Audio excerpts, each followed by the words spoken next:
Hey y'all, it's me again, Joey. Well, ready to let them loose? Yep, that's it.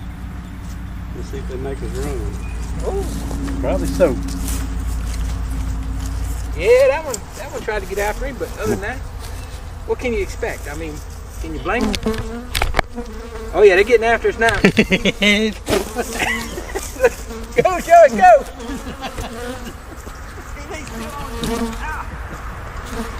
They mad. They're mad, buddy. I'm gonna get in the truck. You gotta go back and get your camera.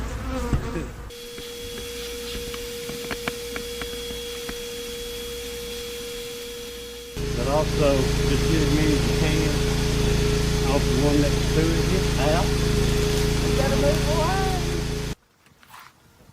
Do that side again.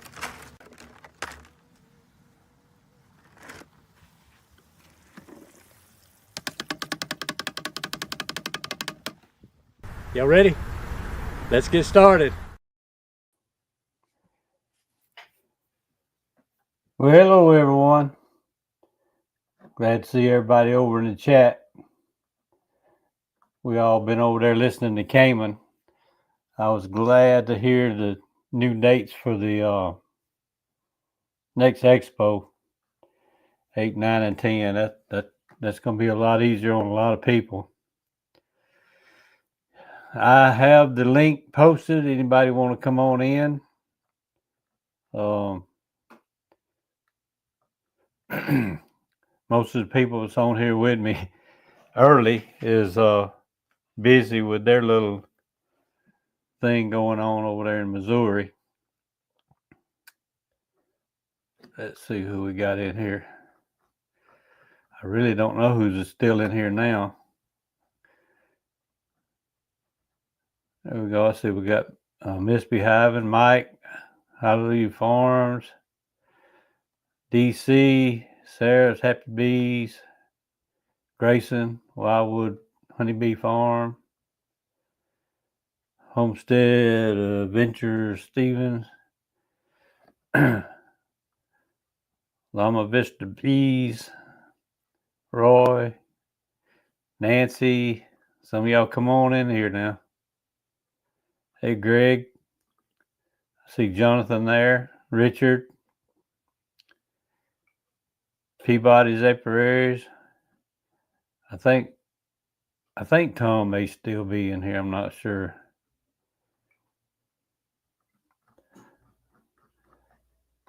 I do have the link posted. Hey, there's Tom right there. Hey, Jerry. What's up? How you doing, man? I'm doing real good. Knees getting better and better. That's good. I actually forgot about it for like 4 or 5 hours today. Oh, really?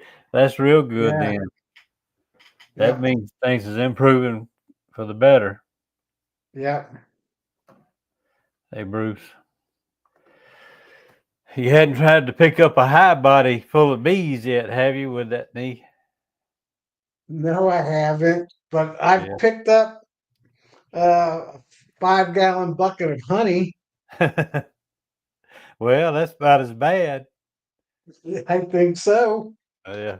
I had to carry it a few feet, but that's about the max. Yeah. I was glad, like I said earlier, I was glad to hear Cayman got some good dates there. That's going to be a lot better for a lot of us. Yeah, I agree. But you know what? I'll be retired, so I won't. It doesn't make any difference to me. Yeah. Well, that's kind of the way it was with me.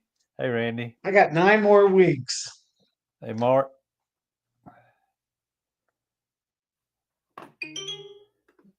Look at there. There's Charlie. There's Charlie. Thought you'd be lonesome.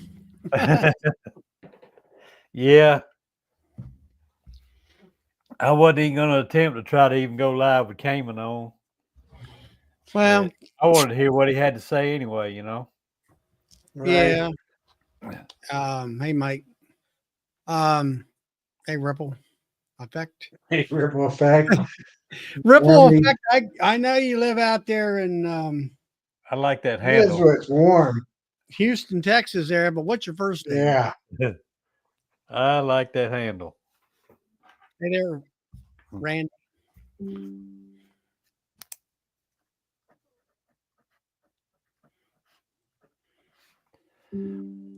Yeah, I know you're in Houston. In Houston. I just want your first name so I can put it on my list.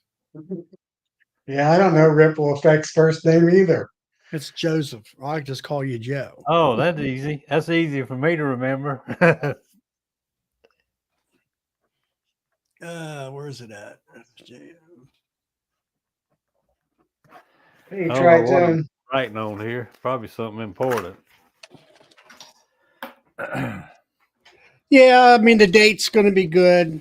I mean, for most people, I'll tell you, for vendor wise, trying to get trucking. I know Bill on bees all day at the Shenandoah Bee Supply. That was a huge problem, and I'm sure a lot of other folks out there too. You know, is trying to get trucking companies because everybody wants to be off or whatever. So that ought to work out logistically wise. Having it there in Louisville, I mean, that's just like Cayman said. You got the hotels, you got the airports, you've got the facility there that can continually expand if he needs be, and without any problem. And that's what you need. And then when you got 50 tractor and trailers sitting there that's got to be parked someplace, that's an issue. And then parking for people, you know, having a parking spot that you feel safe and comfortable and don't have to worry about anything. Hey, Nancy. I think Louisville did it right when they picked that location and built that expo. Well, the biggest thing is they got the land. Yeah. You know, you got 300 or 400 acres there. I guess it's pretty darn big, and all that. So, oh, it'll be good. I bet they'll have a little bit bigger crowd this time too.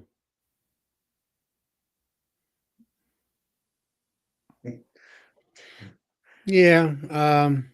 Hey, Mark. Yeah, I think he's looking for a bigger crowd too. There's Alicia. Um, and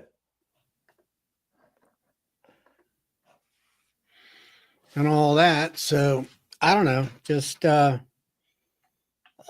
still like Tennessee better as far as the weather and the location. And I mean, as far as the areas, I'm a little more tourism and all that. Yeah, if they just had something big enough to handle everybody, Yeah. it would be nice. The thing of it is that Tennessee, that you didn't have enough park. I don't think you had enough parking for everybody. And it And wasn't big, and the building wasn't big enough. well, yeah, I mean, you'd have to take the building down there. You'd have to triple size, really Right. make it good, and Triple the parking. triple the parking and everything like that.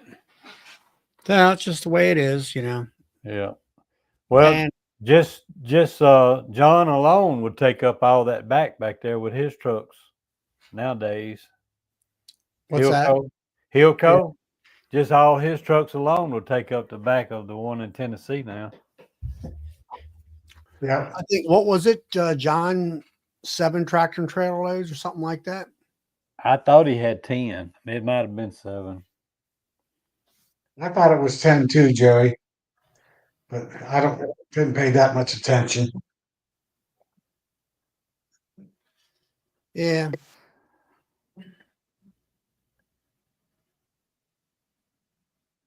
Yeah.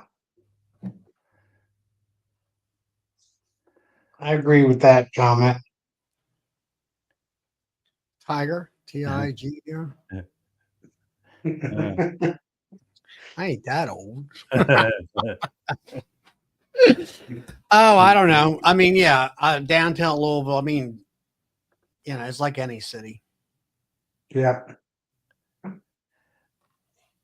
My target date on splits is usually around March 1st here. It's just a target date. I'll be looking at them to see kind of where our drone brood is about that time.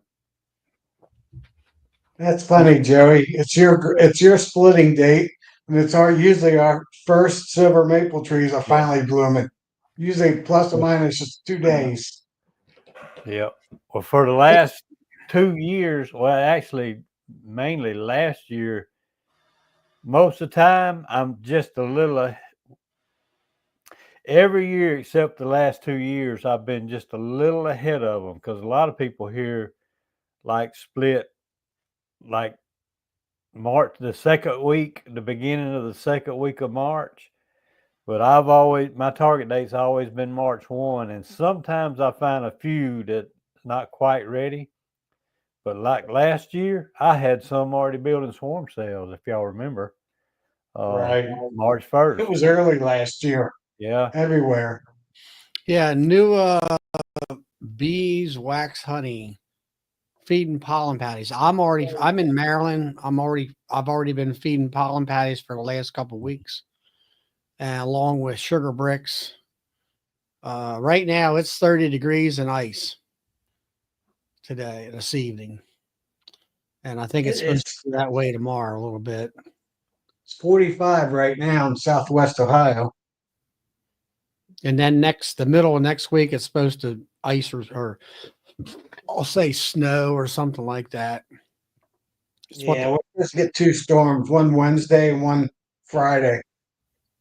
And there some people saying rain, some people saying ice, some people saying snow. So they don't know. too far out. Yeah. Hey, Keith. Joseph, most of the time I buy cells from a kind of a local guy here. Every now and then I might just let them make their own queen. If it's a good, strong colony that the brood and everything came from, I might let them make their own. But for the most part, I drop queen cells in there. I've seen, I graft. yeah, that's what I'll do this year. I'm going to get back into grafting and I'm going to just start making my own cells or make my own queens, get back into it. The last 2 or 3 years, I just didn't have time to do it. And this year things have switched around where I'm not making nukes anymore for anybody else. And there's JW. When he gets it on. There's JW in St. Louis. Somebody done took his phone away from me. Yeah. Speak up, Hey, boys. Todd. You're Hey, starting early. Todd. I've got a lot of noise going on. Hey, Joey, I want you to see we're at the Eastern Missouri Beekeepers Association conference, and we're having lunch. And I want to show you some of these jokers that's all got you on, Joey. So you guys smile when I show them to you. Take him, blow him up, Joey. That's the California Queen. Joey, blow him up. There you go. Okay. Mr. Mark Miller Hey, there. there's Mark. Mark. Look at that. You guys know this guy? That's Hello. Brian from Colorado. Hello. Hey, Brian. Clay Brian. Lerner from Clay. Virginia. And He's down there, Walton's Mountain. Matt. whatever their name is, I forgot already. Hey, Ram's Bottom. Calvin, I forgot your last Shaw. Yeah. Shaw, SCJW. Look, you're on That's hello, guys. Like in underwear. Alicia. Yeah. All right, where's Todd at? I'm trying to fill in for Todd. Yeah, where's Todd? JW, where's That's all Todd? you get out of me. I'm just trying. Come on here, it's not showing up. There he is. Todd, There's JW. you look like you're having a great time, Todd. Oh, we're having fun. We're having fun, Charlie. I'm glad that you finally got to one of these conventions. I know. It's been way too long. It's about time. I know. Hi, Charlie. Oh, Hey, my volume. Hi, hey, Joe. Mark. That's as high as it goes. We're having dinner. We're just finishing up. Some of them's left, but we want to get on to. Cayman ever say when he's make a date for the next year? Yeah. 8th, 9th, and 10th of 8th, January. 9th, and 8th, 10th. 9th to 10th of January. Yep. Yeah. Same place. Yep. Same place. These guys are all about crapped out on my On his mead. on my mead. No, not really, but they're sampling.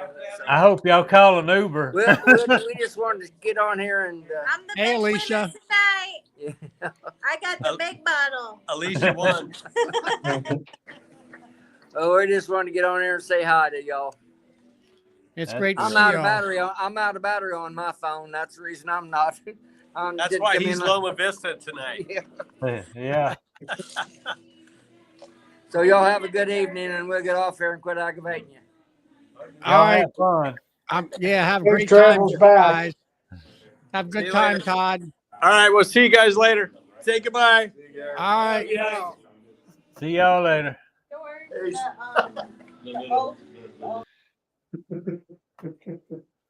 Whoa, where'd y'all go? Let's Yes, do it. You put it. There we go. I wonder what I That was missed over here. Let's see. yeah, I've seen some pictures with Todd in there, and he looked like, I don't think Todd's ever been to any of the conferences that I know of any of them that I know of. None that I know about. Not even out where he lives or anything, but it looked like to me in the photographs he was having a wonderful time. I'm glad he finally got Yeah. out, was able to get out and go. It was a nice little conference from what I could see of the pictures. And all. Right, I agree. And all. I'll be going next year. What's on my target list? I'm not near JP. If you're talking about JP the Bee Man, I'm about 65 miles north of him, but I'm not too far from Mr. Ed. Well, is JP doing anything anymore? Or did he just get tired of doing videos and stuff? I hadn't seen much out of him lately. He might be retired. Yeah, or the mead, one or the other, Russell. That's why I told them they Yeah. need to get an Uber. The meat is flowing. Yeah, it might have been, I don't know what it's a restaurant in the hotel or not. Yeah, I don't.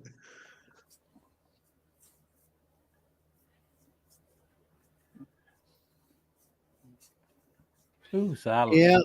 And there's Ray, Ricky. And there's Ryan. Ryan, you working?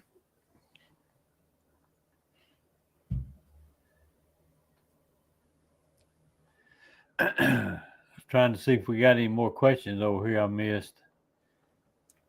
I don't see any.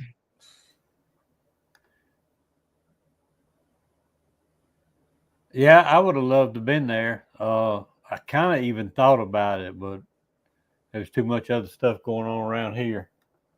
Yeah, same thing. It might help my wife with her mother. Yeah, Nancy, he was one of the first. I've got several that I started watching about the same time, and JP was one of those. I think Fat the Bee Man was one of my first ones. Yeah, I found it, Fat Bee Man. And all. I mean, Well, JP was JP the Bee Man. He's actually an exterminator. yeah, I know he was, but I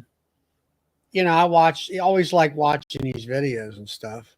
And JP was right in there. I don't know who was first. Hey, Ricky. And Lee's Lee. on. Hey, Lee. Me and Lee, I called Lee this afternoon talking to him. Lee.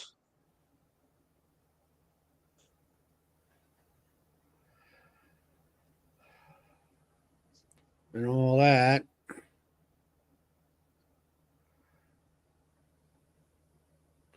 Ben Schmidt, he went to the Yeah. meeting and already home. He must be pretty close. Yeah. Yeah, Gus Mitchell was another one I watched. Yeah, I actually sat down with Gus at Nobby, had lunch with Yes. and Yeah, so did I. and all that. And I don't know. He had said he had a day job. He was not, doing it full time there for a while. I would say absolutely, Jeremy. Yeah, Yeah, Jeremy. Jamie, I think it's good for everybody. Yeah. I think it's good for everybody. Good for the vendors. Good for the people. I mean, New Year's Eve doesn't mean a thing to me at all. But but some people, I guess it's an issue. Well, problem is, Charlie, a lot of companies are shut down. So trucking and all that was a pain. Oh yeah, that's what I'm saying. I mean, I know Bill that he was Acorn was he had a truck coming out of his shop to bring extractors and all this equipment out there to Nobby. He had issues with a Right. truck. I mean, well, it hasn't gotten here and it done this and done that or whatever, and he had to get on them about it. Look, it's supposed to be here on this date, and then trying to get into that facility out there once you get there with a truck because of loading and unloading and stuff like that. That's an issue Right. also. As far as Me- ABF, I mean, I'll tell you, this week my B club, we've been working on insurance for the B club, and we had an insurance agency that I got, or somebody else in the club said to get. We did as when I was president, and then I talked to a person at the state level, and they said go with this company. Well, the guy's actually in Texas, but he's designed it's the insurance for beekeeper associations. So we had a meeting this Wednesday, and then he says, "Oh, I see you." He says, "I know you. You're all over the internet, And I'm like, "Yeah, I got a YouTube channel and stuff." And then I asked him, I said, because I said, because he sells insurance to commercial and associations and all about bees. I said, "Weren't you at Nobby?" And he was like, "What are you talking about?" He doesn't know what Nobby means, as an acronym. I said, the American Honeybee Expo, and he had no clue. And he said he was down, I'll say at ABF in Louisiana, and Cayman was there. People wanting pictures with him and stuff. And he said, "Who are you?" And he said, "I'm Cayman Reynolds." And I'm like, "You don't know who this person is?" "No." And I says, "Do you understand that the North American Honeybee Expo is the biggest expo in the United States, if not the world per se?" And he had no clue. And I'm like, I just don't get that.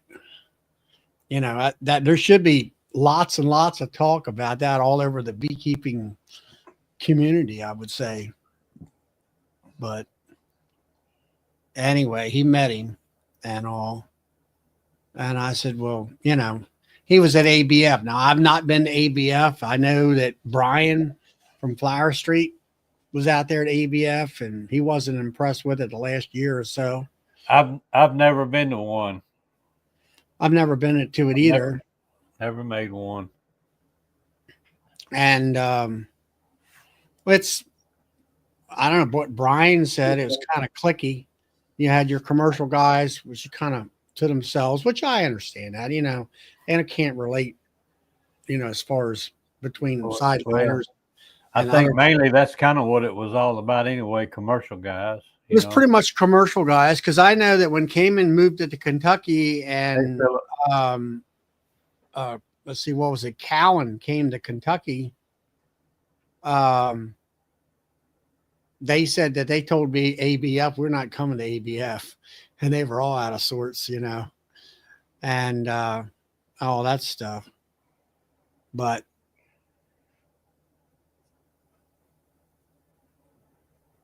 and all that, but so it's I don't there's not another venue out there that's all that wonderful for our type of beekeepers, except for, I have to say this, here in Eastern Missouri, it sounds like that could grow.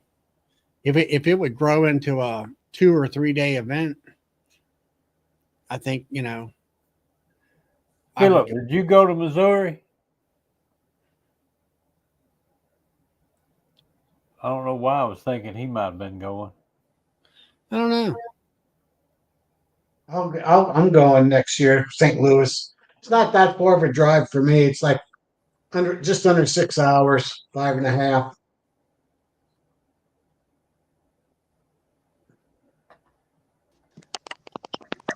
Hello there. Hey, there he is, Ryan. Hey, how y'all doing? Ryan. You're in All the same truck you were last night. Same spot. right. What are you inside a building He ain't there or moved. what? He hadn't moved, Charlie. Yeah, I've been here the whole time. 24 hours. Yeah, I'm at the same building. Is it icy there where you're at? No, not yet. They got the roads treated. Maybe we just got light rain today.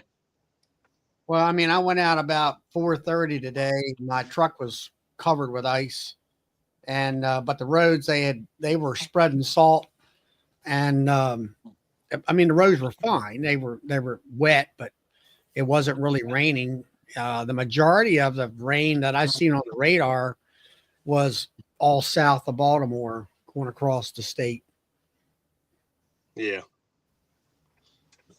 Yeah, when I got off work this morning, I had to go help our bee club here. We had the beginners beekeeping course, and I was assisting the president with that. And the very first thing they started with was Varroa mites. And I'm looking around. There was, I think, 54 people in the class, and they had the Larabi's $500 machine. So hands started going up there like, well, how much is that machine? And the guy doing the presentation said $500 plus, the batteries. I'm like, why did you start with that? Like, these people don't even have equipment yet, and they're adding up dollar signs. Yeah. This is a queen. This is a drone. Exactly. This is a worker bee. Right. I'm like, y'all, I wasn't running the class. They had the presentation. I was just assisting, but Yeah. Well, Sybil, that's our bee inspector guy. That's our head state inspector. She lives close to where I live. She's about 15 minutes from the house. And she started this past Friday. Our club hires her to teach at the college for representing our club at the college class. We were at the college today, our college down here today. And so anyway, next week, she had that Friday night class a year ago. And the next day was the Maryland State meeting down on the other side of Baltimore there, where it's going to be there next weekend. Anyway, she said, we already lost a father and daughter team after the first night, because the first night she goes over the equipment. I'm talking not so much vaporizers. I'm talking smoker, veil, woodenware, frames, and saying, hey, $500 to $1,000 to get started. Let's say with 2 hives.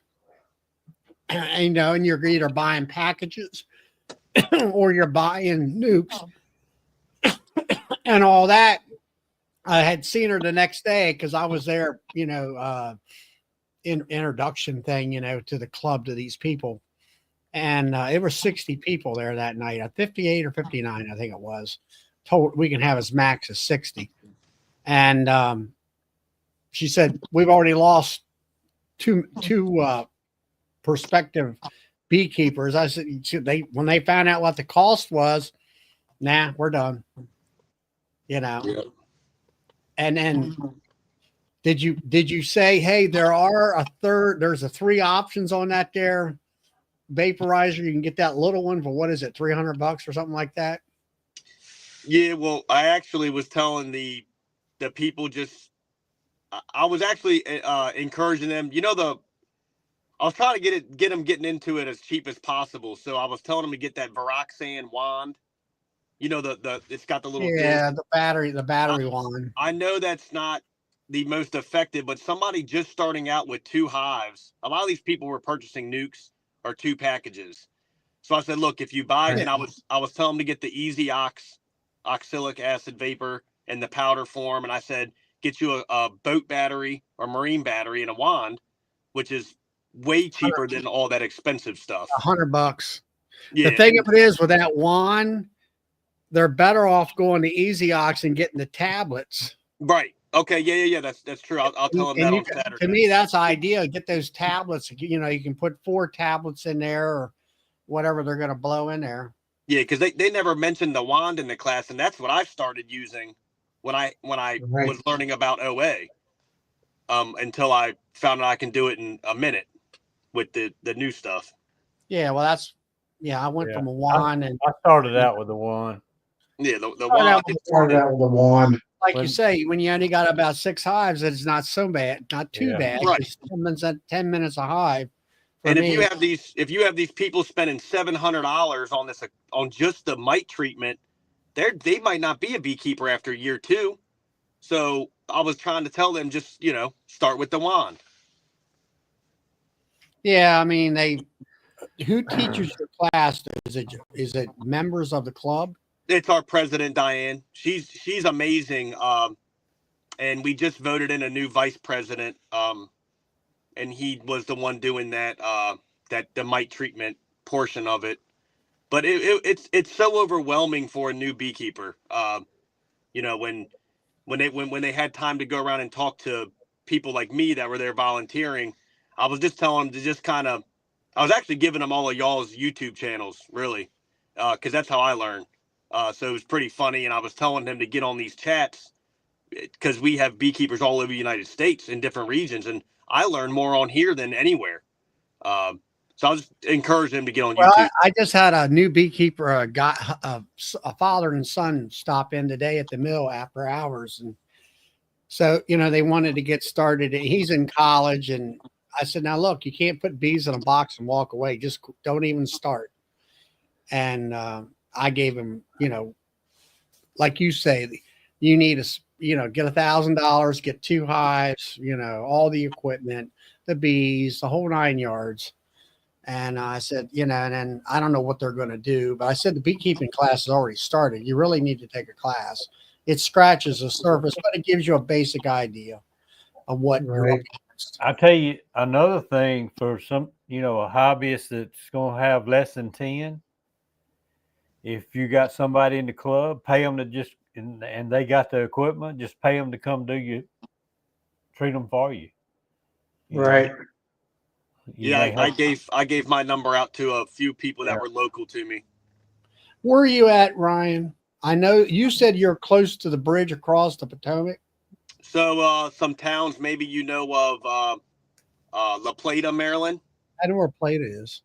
So I have a bee yard in La Plata.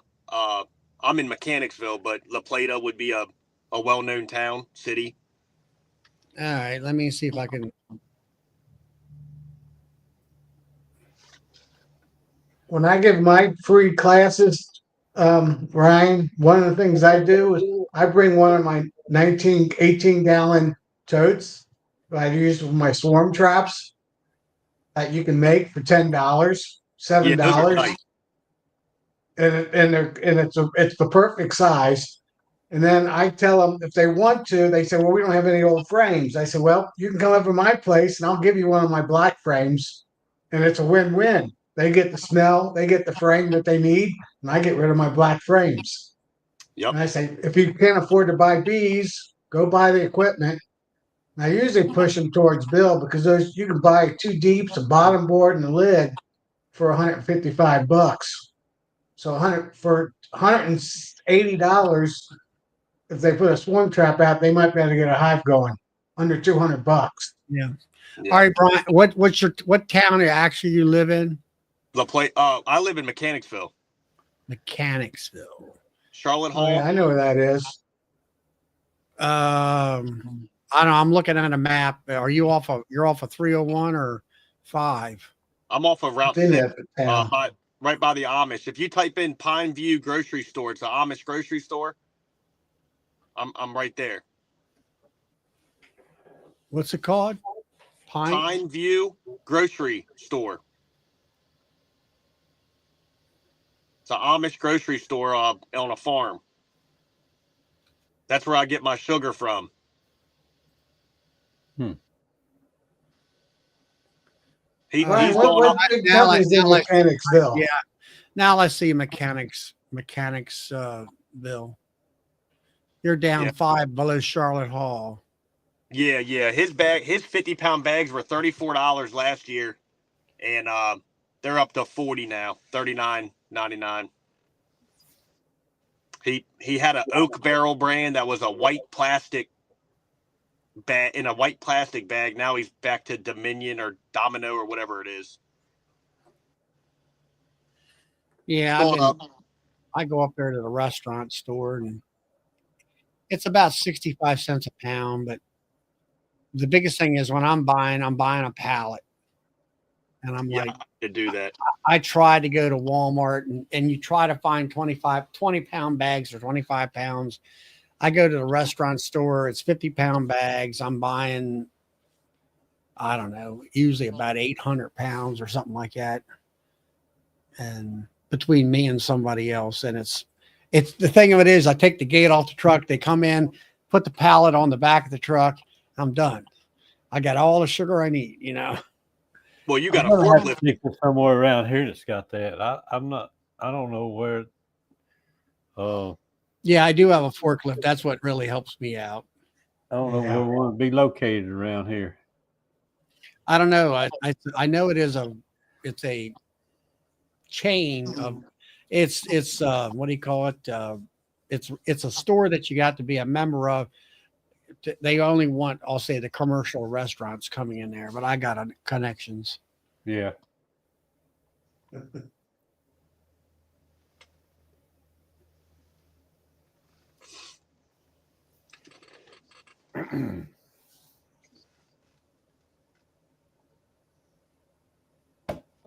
Yeah, so I always give my new beekeepers at least a low cost option.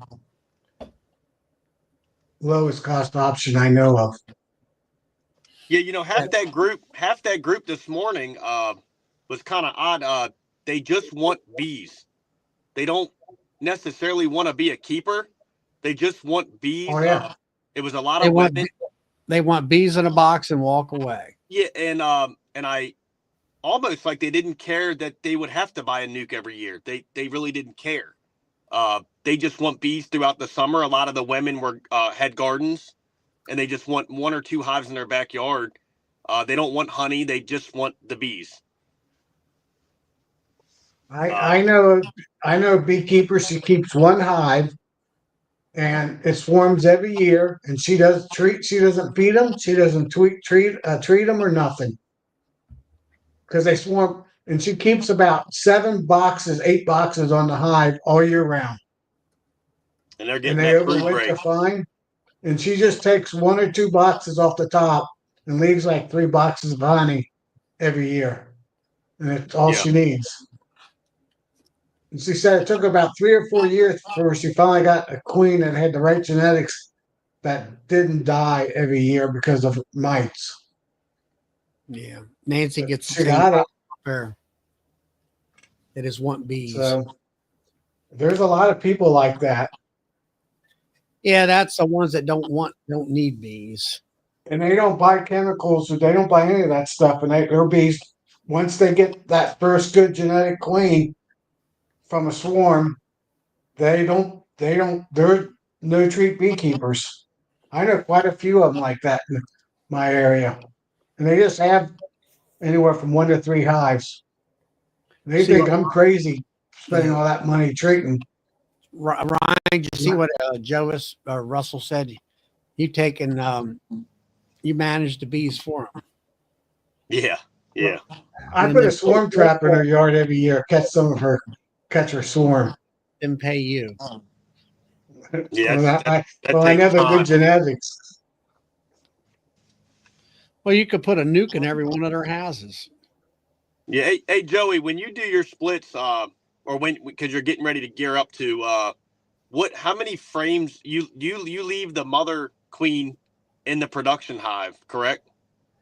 That's what I've done the last few years. But I'm gonna do it almost the same again this year, but maybe about maybe right after I'll go back in. I think I'm gonna pull all the old queens and just put them in a small nuke box and drop a cell in the mother hive too. I'm always doing something a little different, but that's normally what I've always done for the So last few years. the mother hive would be your production where you're going to get your Right, put your supers on. How many right. frames of brood do you like to see in there? Say, I guess it would be like a month before the flow or whatever. What do you Well, like? 5? let, let me put it this way. I've always left maybe 4. Last year I left 3, I think. And this year I'm thinking about if we have another flow like we did last year, I'm going to take that mother hive down to 2 brood frames because they pick back up so fast here that I'm going to take them down to 2 and just pull all that extra brood and make more nukes. Now, when you take the brood and the excess resources from the mother hive, do you have drawn comb to throw in there in that brood I chamber? do.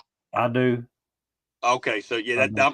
I'm at the point now where I'm running out of that. So this year's gonna. I only got about 40 frames of drawn deeps, so I don't really know what I'm gonna do as far as equalizing and splits. I'll have to figure it out. I got plenty of foundation frames, but that wax is gold. Yes, it is. I do about the same thing with Joey just mentioned. I'll pull the queen with 2 frames of brood. I try to leave 4 or 5 frames of brood in there in my production hive, and then put a queen cell in there that's going to be emerging out within 1 or 2 days. That way, I'm only losing a week to a week and a half, and she's already starting to lay.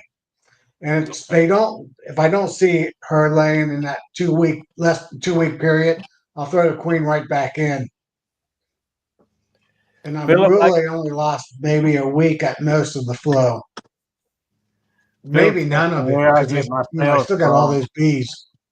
Philip's asking where I get my cells from. Normally, I get them from Darren Strauss in Poplarville. If you ever watch Dirt Rooster's channel on the largest swarm or whatever, that's where I get most of my cells. Now and then I get a few from Mike Berry does too, but sometimes Mike has enough left over that I might get a few from him. And this year also we got a guy at our club, what we call our Kent Williams, that is breeding uh, Corey Stevens' queens, and maybe getting a few from him this year. So What's the cell run? About $5? 10. I've been paying 5 because I buy so many from him. I get them for about 5, but I think Okay. he sells them 6 to some people. I don't know what it is this year. That's what I get them for, 5. Yeah. $5. Around here, Ryan, about $10 is what I used to sell them for. But I Well, quit selling. I only have one queen breeder around my area, and he doesn't. He raises his queens way too late for me.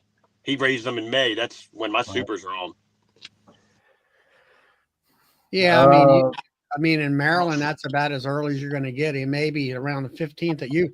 The absolute earliest in Maryland is around the 15th of April. Yeah. But you were Normally, saying what I do on the first, out I go ahead and split all my colonies. After I do most of my splits, then I call Darren and ask him when he has some cells ready, and it's usually within 2 to 3 days. And when I come get them, the day I come get them, they're ready to come out that night, or at least by morning. He has actually told me one time. I asked him, I said, I picked them up that morning. I said, when these cells going to be emerging? He said, about midnight tonight. So get them in the colony. So then you got to That's go what I through. do when I make my splits. I know within 24 hours when my queen's coming out. but they're doing thousands of cells. So, they got plenty. In fact, I just bought one of those queen cages from Better Bee this year at the Expo. So I'll be putting her just a queen in a good frame in that cage, so she can only lay on that frame, and then the nurse bees can go through the queen excluder, and that way I'll know exactly how old that larvae is that I'm grafting within an hour. I don't think So you can. I don't think you can ship queen cells. Ripple. I wouldn't yeah, think. you can ship them on the 13th day. You can Really? ship them. Yeah, Yeah, they're Yeah. fully Corey just they're sells the fully virgins though. they're fully grown by then, and they're just letting their wings develop. They don't get cold. Yeah, I thought they would have to and then flip. He Yeah, I don't know he's about that. no, they're already flipped. They're already ready. They're just waiting Mark for the Mark wings. Mark Miller sells cells out there in Tennessee. Well, all the grafting videos I've ever seen when and I've grafted the past 2 years that they pull it off the bar and they tell you not to flip, just place it in the. After the 13th day, it doesn't make any difference. That So queen's got that whole cell filled you, out. you put yours in. They can't move. There's no wiggle room after the 13th day. Yeah, but I thought they said that it could damage wings because that's when the wing development is taking place. And If you're moving the cell around too much. if you Just put them just in on a the good videos that I package where they don't get much shock, it won't be a problem. But what that shock is when the you only see thing these that could happen, BS. Brad. If You're you right, see my though. It would if be just the wings. I if would you wait till see the my YouTube 14th day. subscriber, he's like that mailman on Funny Farm. So you've done your own grafting and everything. I think that's the best thing to do, Brian. Just make your own. Yeah, but Yeah. I split. I would have to split earlier. When I split, or when my bees would be ready to be split for swarming, so I keep them from swarming. It's too early for me to really graft. That's right. So that's what I'm getting at. I know I, you're in the same predicament I am. yeah, You know, it's it's very like, every spring I deal with this. It's very hard to yeah, manage this. when I was selling nukes, and here I am. All right, I'm pulling the nuke off, and I'm selling the queen, the old queen with it, the overwintered queen. There goes my queen out the door. Now, in the meantime, I'm going to Georgia to pick up a truckload of bees and queens. By the time I get back, those nukes that I just pulled the top box off and sold it, they've already got queen cells in there started. And it's Yeah, like, and, just let them have them, let them make their own queens, and they come out just fine. yeah. But Brian, you know when your first swarms show up? well, my bees Oh, never swarm. Yeah, if you know when swarms start, because as soon as the first week or two that you see swarms, that anybody's catching swarms, you could have grafted a week, 12 days before that, 13 days before that.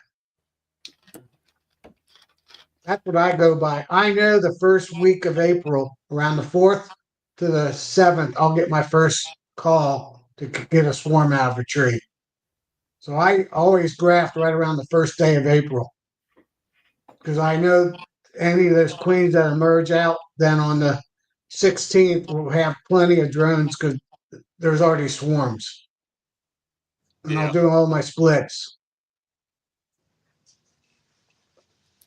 But I won't do a whole full 45 cells. I'll just do 20 cells the first time because there's not a ton of drones, but there's plenty of drones by then yeah, if you yeah. I mean, match it with Mother Nature. I could graft at that time, but that queen's got to hatch. It's got to. I have to hope she Yeah. gets mated. She's got to start laying, and then, the how You got 30 days before you can use that damn queen. and then the No, forage bees, when they're nurse bees, they don't go out and forage. So I'm trying to get the nectar flow at peak population, but also split the hive. I'm just gonna have to equalize everything That, real even. that's wrong, Charlie. If you graft ahead of time, I make that split, I put that cell in, she emerges the next day. Then 4 days after that, she's making her flight. And within 1 or 2 days after that, she's done flying. Usually the one day. Most of the time they do it in one day.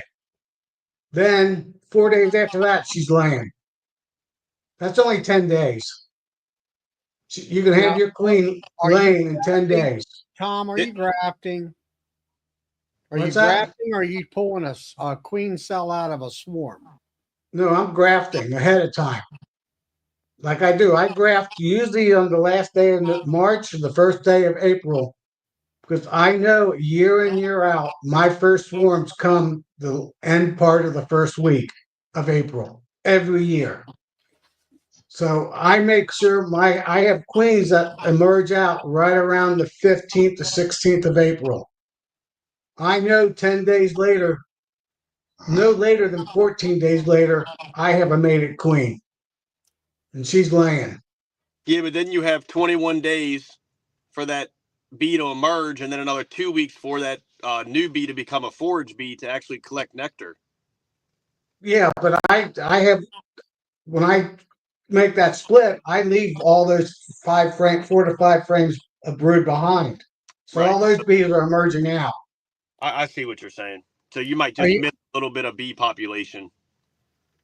so Yes. Ryan? Are you making splits to sell or are you making splits to increase? No, I'm increasing this year. I sold quite a bit of colonies last year, and because I needed some money for equipment, and now that I have that equipment, I'm expanding probably 20 or 30 more this year. But I'm Well, also still trying to get honey, so that's what I'm. well, you can't do both per se. I Yeah, mean, you got. I guess what I'm getting at is this: you have your production hives, and then you have your resource hives, right. and take your resource hives and do your splitting and expanding. Are you going to get honey out of those ones that you split this year? Not the most likely not, No, unless you've got drawn comb I and don't. I don't. Feed them. and thing of it is. Right. So now take your resource hives and put them in 5 frame nukes, and then put those foundations on top of them, and you'll manipulate them bees to concentrate on them 5 frames, and they'll draw you that wax out. I mean, Right. that's what I've done for years. It's like Bob Walker and all that. He's always trying to do everything with the same hive, and I'm like, Bob, you can't do that. It's like Yeah. let that hive be your honey producer. Let these nukes. I always like 5 frame nukes because you can manipulate them and get them to do what you want them to do, and that's produce wax. They will produce honey if they get strong enough, but you can also pull that resources off. If you go 5/5 and they got brood in both boxes, just pull that top box off and set it on a stand on a bottom board. Yeah. You all right? Right. I was told by a third generation beekeeper, a friend of mine, and he told me if you only take 33% out of your hive, you will not lose an ounce of honey out of your main production hive. But if you take more than 33%, then you're sacrificing your Another honey thing, hive. have you ever tried a demery?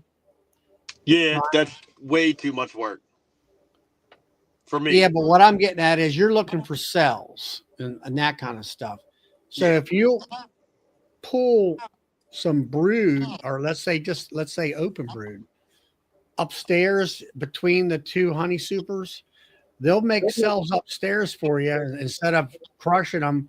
Pull them frames out and put them in, and get yourself 3 frames of brood and a frame of food, and put that, or let's say 2 frames of brood. Pull that either cut the cell out or put the frame in there, and let them go at it. And you'll make an increase. That's an easy way of doing it until you graft yourself. Right. You Yeah. know. Also, and after the honey flow, midsummer, I plan on, which I am super scared because I've never done it and I see people do it all the time. I'm gonna go around and actually pinch all my queens on the production hives and Yeah. drop cells in there, and that just scares me because I mean, what if the queen doesn't come back mated? What if she doesn't hatch? There's all kinds of, and then I just lost that production hive. I Don't see don't people. pinch her. Just move her in a frame or two. Just move her in a Your frame or backup. two over to a little nuke box. That's what I did And that way, if last. they don't make it, you can put her back. Yeah. Okay. Okay. That's what I did. I had some 2-frame mating boxes and I moved a queen and 2 frames of brood and food over to a nuke box and fed them. And then I let those production hives go queenless. I did have mated queens coming in. I'll say that. And I let them go queenless for 7 days. Then I went through every frame, shaking the bees off and cutting every queen cell out of there. And then you put that mated queen in there, and then your acceptance rate's about 95%. That's a good idea, Joey, because I got a bunch of those. I built a bunch of four slot queen castles that hold 2 Yeah. frames. Yeah. Right. When you do that, you're preventing swarming and you're breaking your brood. You're getting a good brood break. Right. And then just hope that queen comes back. I Yeah. have a couple of them that I use the double screen boards on. I moved the old queen up and just put a few bees up there with her. Put the new cell down below. If it comes back mated, then I just pinch her off and just rejoin the hive with Right. the bees that I moved up top. If they don't come back mated, I just move her back down with her bees. That's a good idea. And are those your cells? Yeah. That's a good idea too. Yeah. The double screen boards work really well too. That way you don't lose the bees to the hive. You just move them up. And then once the queen gets mated, just move them back down because it's not a lot of bees. And that way they stay Yeah. heated from the hive below, Right. in a big box. Now, what if she does? If oh no, you're pinching her. Okay, I got you. Yeah, You pinch her and just rejoin the colony. the colony. Okay. And the colony on the bottom is going to be bigger. So even if the few bees you got up top don't, all I do is pull the double screen board out and it just usually just works. Right. Right. Yep. Makes sense. That double screen board is my favorite tool in the shed. Yeah. Hmm. One of my favorites. Yeah. Yeah. Only thing with it, you can't get lazy with it. You can't. I got one hive that was out the way that you wait too long in the year, then you don't move them. I had, a 3-stack hive with a double screen board on top with a queen that I made it late, and she stayed there all. I never moved the hive. She stayed there all year long, all winter long, and swarmed. And then now she's back. I mean, there's another one in there now, but you got to move them after you decide, hey, Yeah. the queen on the Right. bottom is good.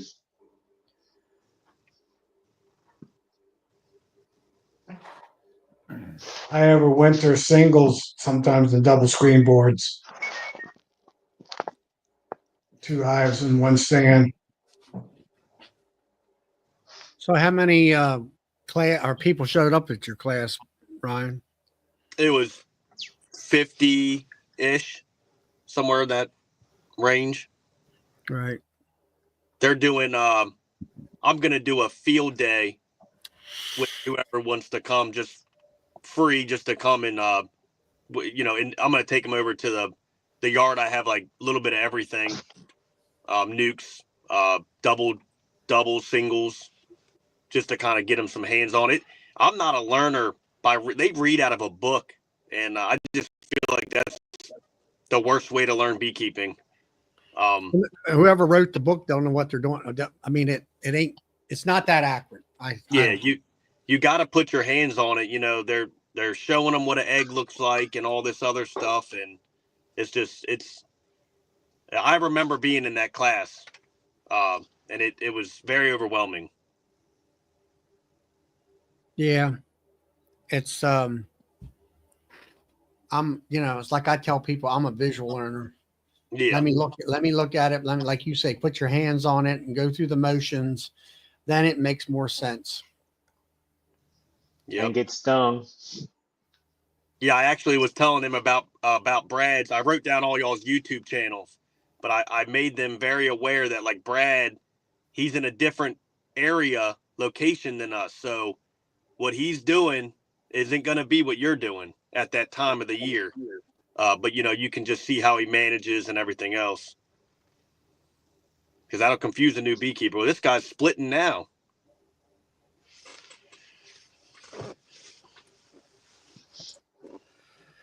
Yeah. Well, see, me and Brad both in what we call South Louisiana, but he's more central South than I am. Mm-hmm. So we're in two different areas as far as the way the bees are acting. Brad's probably ahead of me. No, the flow is that you're actually ahead. I'm ahead of you. Mm-hmm. Okay. Yeah, because like your privet and all that starts Okay. about 2 weeks before me. That's weird, isn't it? Yeah, because whenever Mike Berry and stuff starts talking about his privet flowering, mine are just budding. They're just little buds, and about 2 weeks later, they're flowering. I have a friend that's 2 miles from me, and he's always a week to 2 weeks ahead of Yeah. me because he's on the bank of the Ohio River, and the Ohio River keeps his bees warmer, or keeps it more moderate, It so he actually doesn't helps have me the out. big. It actually helps me out knowing watching your videos and Mike Berry's, because whenever y'all talk about Yeah. the tallow is starting to flower, I know when to go put my supers on. You know, You I know, always thought Right. Mike was a little ahead of me, but it seemed like I was ahead of him this past year or two. yeah, just a Like little I've bit. always been ahead of him. Now, Hmm. Mr. Ed is ahead of me. Whatever Yeah, he's seeing yeah, today, he's a I'll little bit yeah. more. He's he's due south of me about because of traffic. It's about a 45. The Abbey is like 45 minutes from here. Hmm. But believe it or not, whatever he's seeing today, I'll start seeing in a week and a half or Yeah, 2 weeks. it progresses the more you get to the Gulf Yeah. with all that warmth and the moisture and stuff. Right, guys, I'm going to be hopping off. What All right. for? So I just came on to just give you some company, Joey. I appreciate it too. Now you got plenty of company. Yeah. All right, everybody be good. All right. See you later. See ya. I wanted to ask you, Joe, I seen your video of you that last one you just put out. Yeah. What was the reason for putting that box back at the bottom? I was afraid that they were going to be a little bit too cramped in that middle box.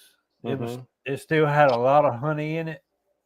I mean, when Well, I showed the frames to the camera, it really couldn't see what I was seeing, but it was yeah. full of honey. What was in the top box? Didn't look like I mean, was there any It's bees all in it? honey. That thing was Well, heavy. It's all well, honey. what I was gonna ask you was, because this is what I'm doing now. I'm going through my doubles, moving all the brood to the bottom. I did that yesterday. I did some more today, and I'm gonna do some more tomorrow. Yeah. Moving all the brood to the bottom, putting their food at the top, and then I was just wondering that empty box you had. Why not either put it in between or above the? I did think about that. I thought about doing that, just kind of putting it between them and that brood. Just I to mean, make her, because they go yeah, up easier than they go down. yeah. I really did think about doing that. I even thought about putting it on the very top, the empty Well, box on the very like top. if that's pure honey you got in that other box, I was gonna say Yeah, move it all the way up. That way she don't lay in it, and then put that empty box in between. That way when she goes to expand laying, she has to. It even prevents swarming even more. Because I done had them to where I left them in the middle box, yeah, and they had honey above them, which I don't like to do that, but they had honey above them and an empty box below. And they'll want to swarm, not even moving into the bottom box. They'll build the swarm cells on the bottom of the second box because they got the honey above them. They feel blocked, so they don't even they want to swarm. They'll make swarm cells before she even goes down to the bottom. Where if you Yeah. swap them and put the brood at the bottom, it gives me a little bit more time because that's why I'm moving all my brood to the bottom just to help prevent swarming even a little bit further. Because when they got empty above them, they don't usually want to swarm. Russell, if that honey is still in that box in 2 weeks, I will be using the excess of it for splits.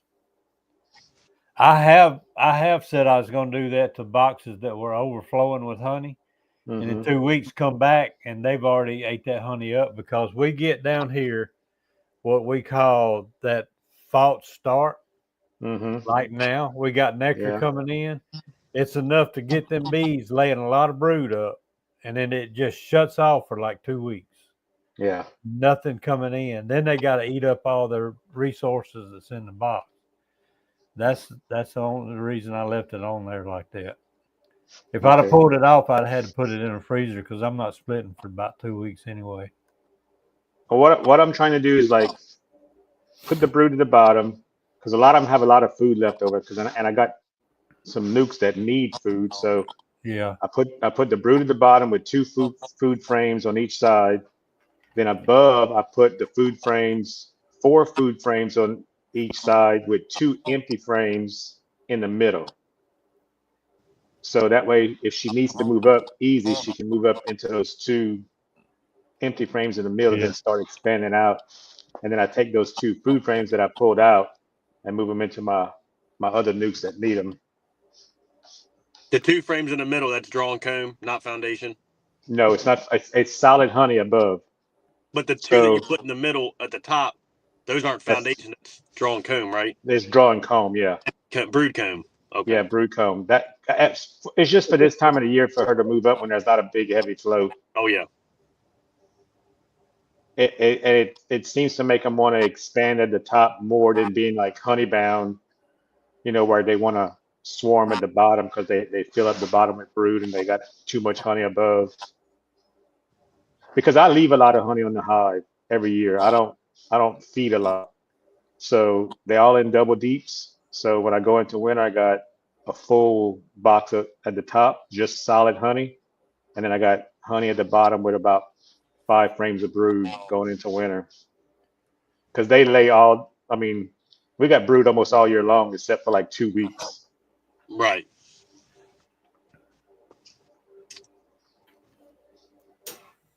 Like all the ones I'm checking now, they all got anywhere from 3 frames to 4 frames of brood right now. Yeah. Have you done a mite wash recently? No, not the last month. I did it in I think the last one was in December. Okay. So how's your mite infested hive? It's doing good. It's still full of bees, and they've been bringing in pollen and stuff. I'm going to get into them tomorrow, see how much brood they got, but they're doing good. That nuking of eight doses every couple of days did it. Yeah, 8 grams. 8 grams, yeah. Yeah, hey Glade. When I did it the first couple of times, that bottom pull-out tray looked like a war zone that went off in that hive. I had thousands of mites on the bottom board, and then it got down to where I only had like 2 or 3 the last time I did it. Yeah. That's what I did with mine. I hit them every couple of weeks, and by the time the end of December rolled around, they were pretty much clean. They didn't drop anything. Mm-hmm. Man, that last time I did them, you had told me about making sure it's sealed up better than what I was doing it. When I pulled off that towel, you know how to get a little white? They come out there looking like snowmen with 8 grams. Yeah. Have y'all noticed now? I've made this comment before on several different lives.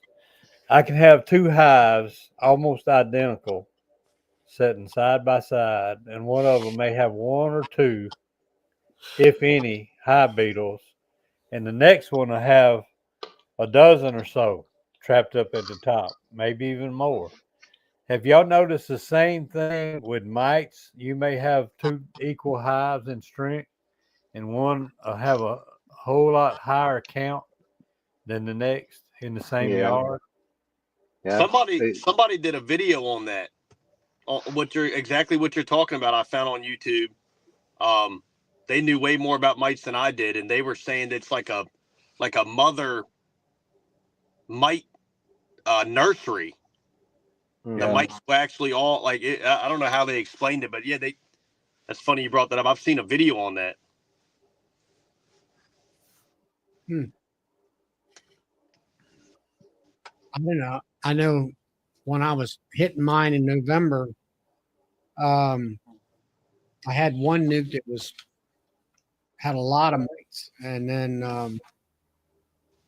um, then I blasted them 3 times, and I got they settled down.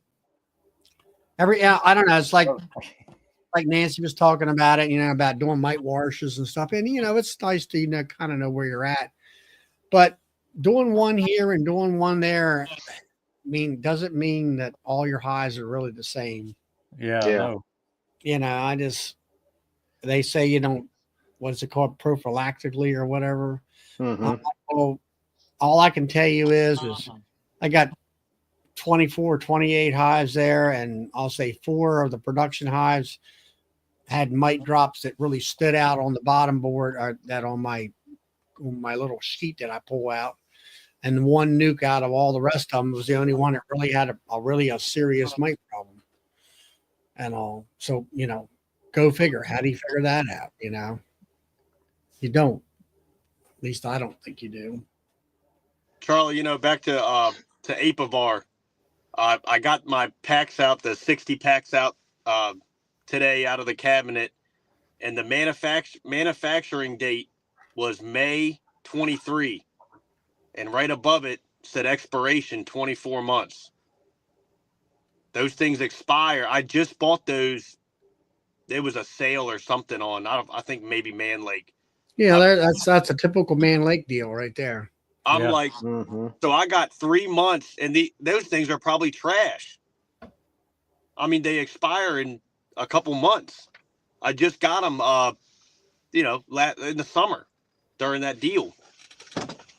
I don't think I'll ever use them things again after. I have them and I spent the money, so I'm gonna use them, but I won't after this year. Yeah. Just use them for the spring cleanup. Don't That's use them in the I'm using fall. it for Yeah. spring. Yeah, Well, now, Joseph, I'm going to say mine are mostly Italian. I was going to go ahead and answer Joseph there. I call them mongrels, but they're mostly probably Italian. All right, y'all go ahead. yeah, Brad, I know that we were talking about that high we were just talking about. And you said you didn't use the Aprivar in the summertime that year, or last year was, I guess it was. No. But you normally do it because of the heat you got down there. Yeah. And then, um, so then you're overran with mites, but you were using ApriGuard, which they kind of put that dome around it. Yeah. And that That one, and then two hives. One was worse than the other, but what do all you? the ones that took the treatment down did great. Just those two that didn't move the treatment down, they just built propolis domes over Mm, the Apiguard. Those are the ones that were infested with mites. But the deal with the Apivar, I've been using it every year for the past 6 years, and every winter I was losing a bunch of bees. This year, I mean, like Last year I must have lost 15, 20 hives. And the year before I had lost 30 hives. And this year, only 2 hives I lost. And both of those were from queen failures because when I went into them, they were drone layers. So they pewed it out sometimes during the winter. But the Apivar, I just couldn't trust it. I mean, they would just I was putting it in the fall and thinking I was good to go in the wintertime, and I wasn't. They were still full of mites, and they were dying of viruses and everything else. Carl wants to know, Brad. No, Ryan. Was the sale on a weekend that ends Sunday night when you bought your Apivar? Yeah.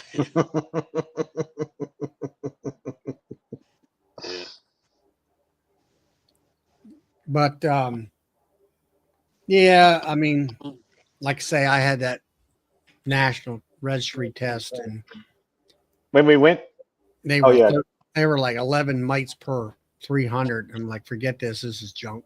I did the same thing you did, Ryan. I had them, and I'm like, okay, I'm going to use them. Get rid yeah, of them. Yeah, I you did. hate to waste I your got them money. all. They're all done, and it's like, okay, I'm done with them. When we went to our bee conference this year in Pineville, Joey was there. Man Lake had a table set up, and I forget who was the table on the side of Man Lake. You remember Joey? Uh, I'm if you were trying to standing, remember exactly where Man Lake was sitting. they were against that side window. Man, it was Man Lake and that guy with the cheaper stuff with the boxes and stuff. You had told me his name before, but I forgot. But anyhow, the guy that was selling the Apivar had a sale on the Apivar, and he even had a sign that said expires in 3 months. Okay, that's why he was selling his Apivar. It was like $50 mark off on it. Well, Man Lake had their Apivar at regular price. And I'm there like, oh, I don't want to buy some. This was at the time I was still thinking I was going to use some Apivar. I said, I don't want to buy no cheap Apivar. And I go over to the table. Well, let me see what Man Lakes. He probably has the good stuff. And I looked, they were both the same dates of expiration. And Man Lake was selling his full price. And here's this guy, right? Why would I want to? I told the guy from Man Lake, I said, why would I want to buy yours when yours expires at the same time as his and his is $50 cheaper? He goes, oh, that expiration date is meaningless. This stuff is good forever. And they're like, sure, okay, whatever you say. Yeah, that's why But we I, dated, huh? yeah, but I ended up going to Hilco and he had his tubs of Apagard on sale. That's when I bought 2 tubs of that. And that changed everything. But my bees are looking better than they've ever done before.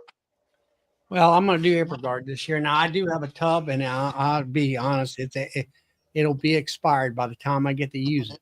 Hmm. But I've never opened it. I've never even took the saran wrap around the edge of the barrel top. Now, I'm sure as soon as I open it, I wouldn't. I don't think it's. I think it's. I'm going to have to mix it probably for Yeah, sure. you got to stir it up. But I think it'll be fine.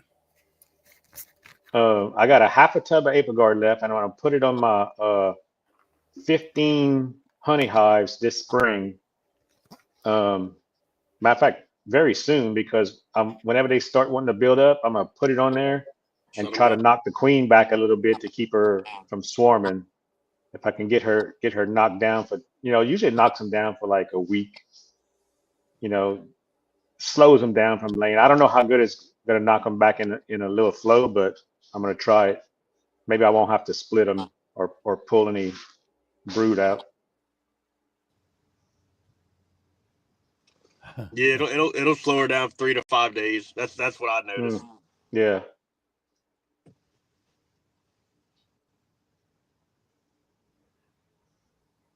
What's he talking about? That Brian Lee's that cyber truck Brian Lee's got. I got to ride with him going to lunch when we went to Bruce's to pick up those boxes and stuff. Oh, that slide, Yeah. that electric. I tell you, I was impressed with the thing. I really was.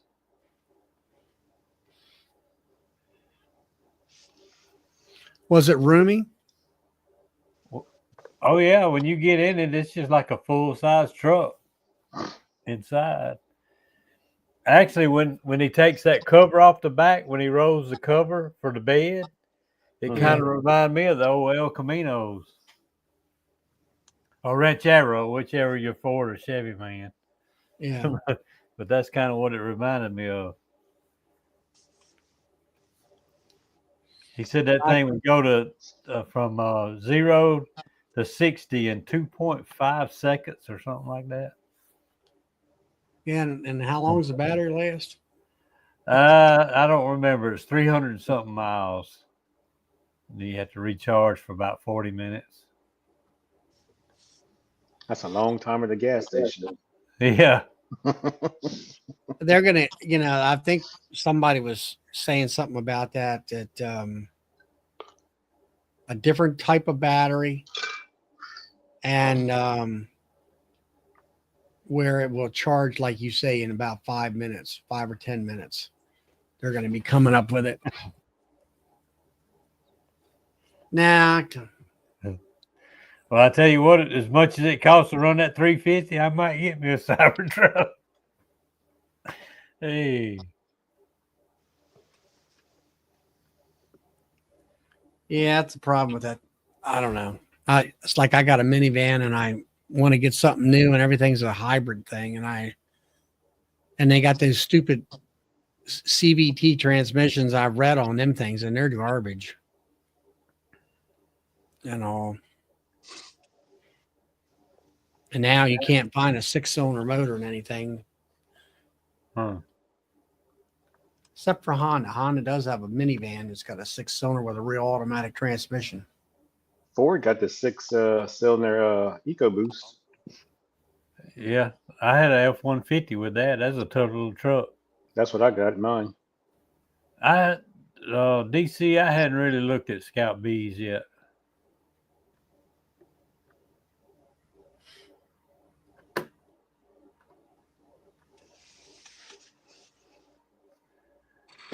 That little EcoBoost is tough, isn't it? Mm-hmm. Yep. Yeah, I got a pickup truck. That ain't a problem. I got a F-250, but I just I got to have a car that can haul. No. Either an SUV of some sort. Well, I think Ford actually does put that EcoBoost in there. They put it in a couple of things. They put it in the Bronco, and they also put it in the I forget what's their big SUV. Expedition. Expedition, yeah. Really? Mm-hmm. The Bronco comes with it either comes with a 4-cylinder or a 6-cylinder, depending on what you want. They also even put it in their Raptor trucks now. It's a souped up EcoBoost. The EcoBoost already comes with twin turbos, but they did something to the engine to put it in the Raptor to give it more horsepower. Yeah, Carl, I only buy new. I do not buy used. But I Probably. could pull a Kent. I'm Oh, sorry. go ahead. No, go ahead, Joey. Probably in the next week or so, I'll be putting up swarm traps. What few I put up. I hope I don't change my mind, put all 12 up. Maybe a half a dozen of them. Dang, that's a lot of swarm traps. I know. I still got bees in my swarm traps. I got two. When I went to take them down, they had bees in them. I just figured. I set them on the rail. I said I'll just transfer them when the flow starts. So. Well, that's what I did. I took them down, and I came place them in the bee yard where I'm going to put them in a box, and I never touched them. Yeah. They're still in the box. They were full of honey when I took them down, so I just left them like that. Took them down in the fall. Matter of fact, I caught 2 of them in Baton Rouge at my daughter's house. I was out working on her house, and I seen some bees flying around her fence yard. I said, "Well, heck," I said, when I come back, I'm gonna bring a swarm traps. You know, it was early spring, so I'm gonna bring a swarm trap, see what I catch. Hung one on her wooden fence. It wasn't 3 or 4 days later that was a swarm that moved in. I said, well, heck, I'm gonna get another one. So hung another one on the other side of the fence, caught another one, and then um, the first one that was there started to get full. So give me something to do because I was spending the week at her house remodeling and stuff, and I said, give me something to do. I'm gonna bring a nuke, split that swarm. So I split that swarm, let it make another queen, and then I took it home, brought the nuke back, and I caught a third swarm. So now I got 4 swarms in some boxes out there. I need to put into regular hives. They must have a lot of bees in that area because they were everywhere. Might just need to go set you up several empty boxes out there. Just Well, I told her, I said, I'm coming. regular size hives. I told her, I said, I'm coming hang some more boxes on your fence this year. She goes, no, Daddy, they was stinging her little pet dog she got that goes out in the backyard. Well, the bees are already there where you put the box there or not. Well, I had one of the boxes on the ground Oh, because when I moved them over, I didn't want to move them too far from where I split them at to hopefully some bees would go into that box, some field bees. And her little dog, well, he decides he's gonna go raise his leg up in the box, and he's solid black. And when he went by that box, they took after him. So he didn't want to go when she bring him outside to use the restroom. He didn't want to go to the backside of the fence. So she started fussing me because her dog got stung. And they're like, "Well, I'm coming back next year." And I said, "Your bees are good. I didn't treat them or anything. They still living." huh.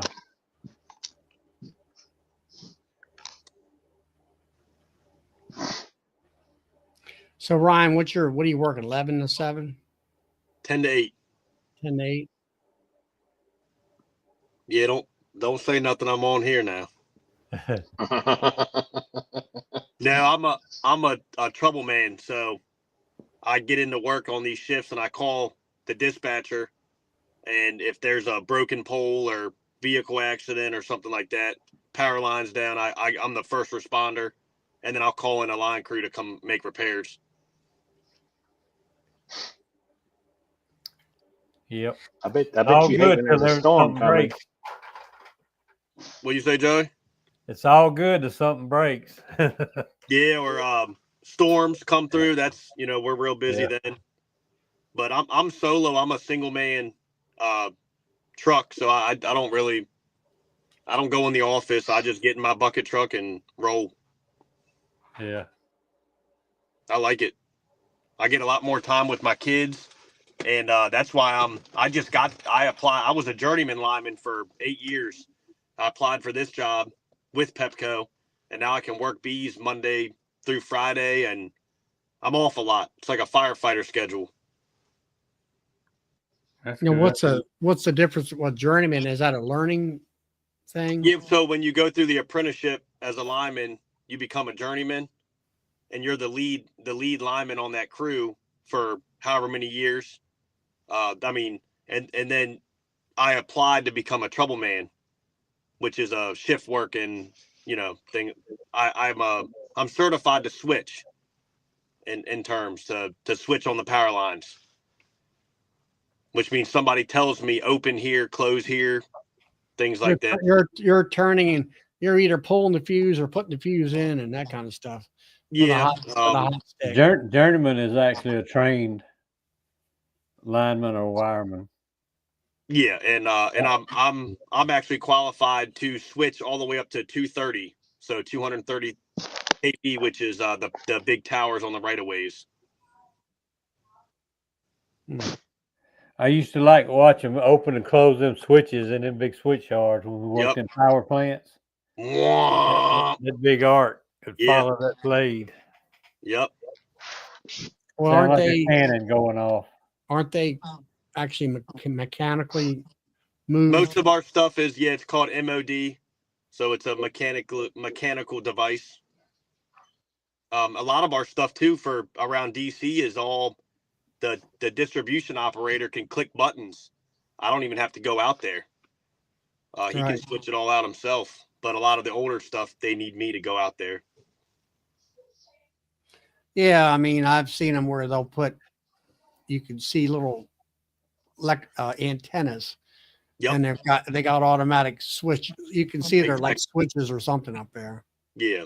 So I used to build all that stuff and actually be a bucket lineman, and now I still go in the bucket, but it's a lot less work, but more responsibility.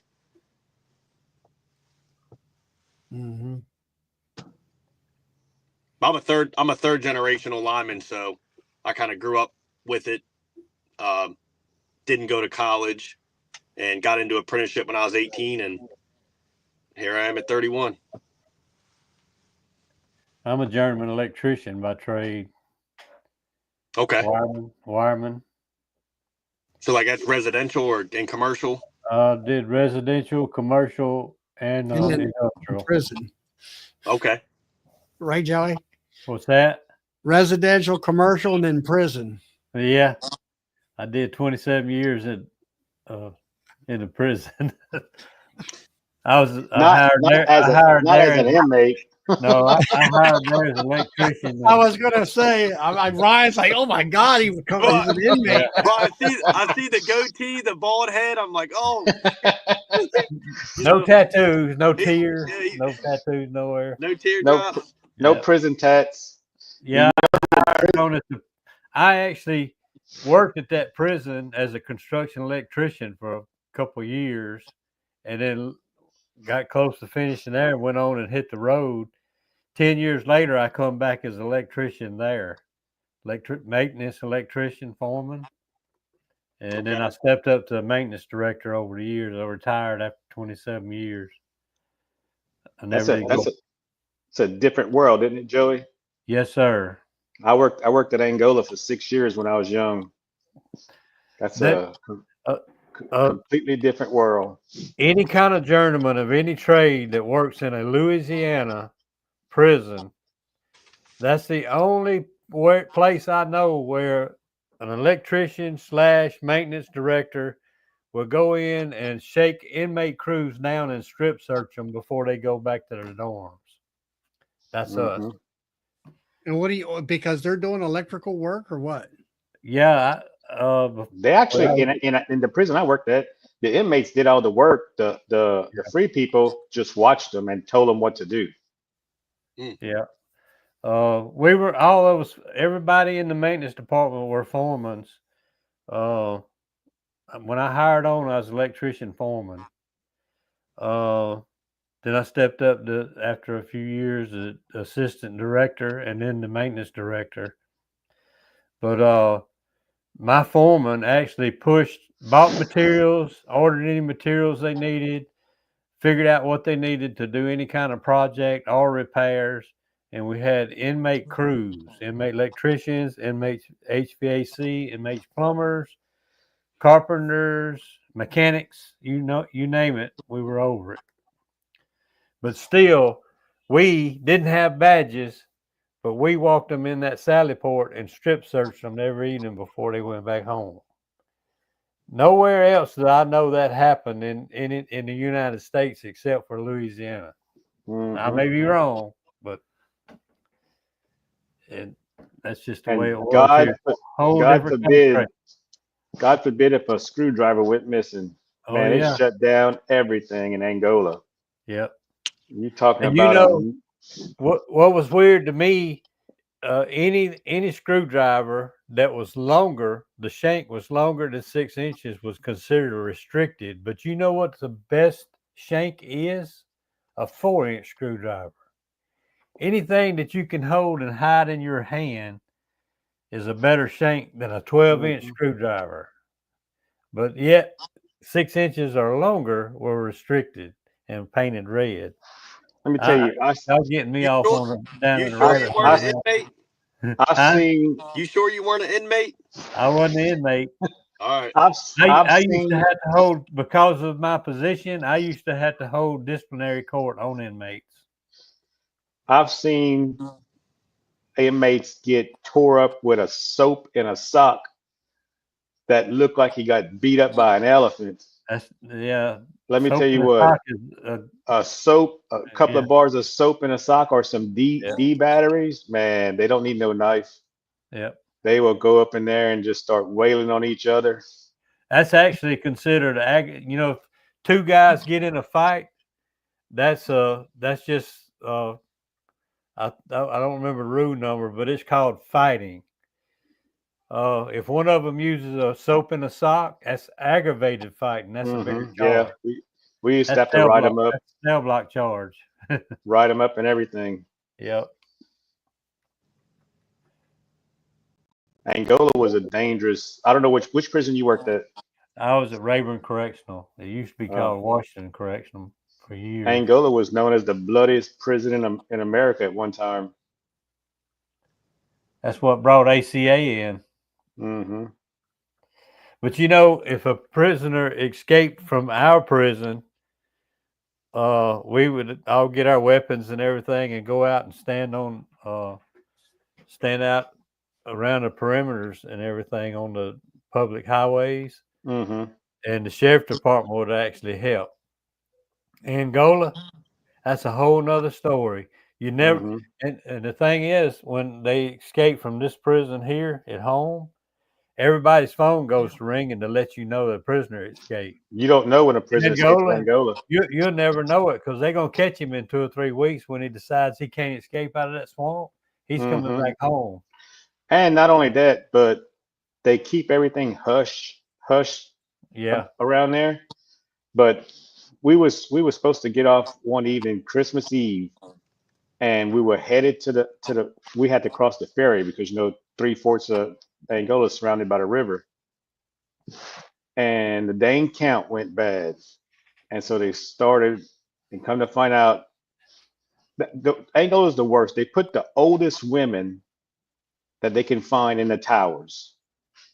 They can't shoot. They can't shoot and they can't see. Well, he went over the fence between two women. Well, they called it in. None of them fired a shot or nothing. Crosses the fence. Well, anyhow, they turned loose the dogs and they made the relieving crew. They stopped them from leaving. They put us on the levees, put us in the woods, and boy, we could hear them hounds. I thought I was on a deer hunt the way it was going on. My first inmate escape. Then finally, when the hounds catch up to them, they release the pit bulls and the pinchers. They got a few pinchers. And them dogs, man, they sound like they were eating. And that inmate was just hot. I just wanted to go home for Christmas. I wanted to go home for Christmas. It was funny, but it wasn't funny at one thing because man, them hounds had done tore him up. But So this prison's like Alcatraz on its own island. yeah, it's the Mississippi does a big horseshoe at one place, It's in a and swamp. it's in a swamp, and then to get out of on that's not on the riverside is miles of swamp and hills. The I forgot what they call them, the Tunica Hills, I think it is. Yeah. And they get lost if they try to escape, they get lost in there, and they get bogged down and turned around, and them hounds will just hunt them down, and they find them sooner or later. Yeah. And a lot of them, believe it or not, are just shot, and it never makes the news.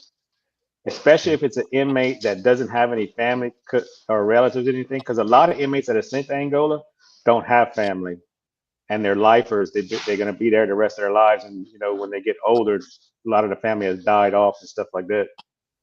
And the wards and stuff, you'll ask, "Hey, what happened to the inmate? Did y'all catch him?" Yeah, what? Because they got several prisons on Angola. There's not just one big main prison. They got like different camps, and you think the inmate got moved to a different camp. This is starting to sound like the damn concentration camps. Yeah, Well, and it's been a long time, but there was a time when they used armed inmates, to watch crews mhm, work. yeah, yeah. I knew a bunch of them Yeah. over there that They used to call them khaki backs because they wore khaki shirts. But they stopped doing them because they were getting killed. Because as soon as they would get in the regular inmate population, if they did something bad to lose their job, they got put back into general, and then Yeah, the regular inmates would kill them because they were acting like bosses in the field. yeah. So they had to cut that program out.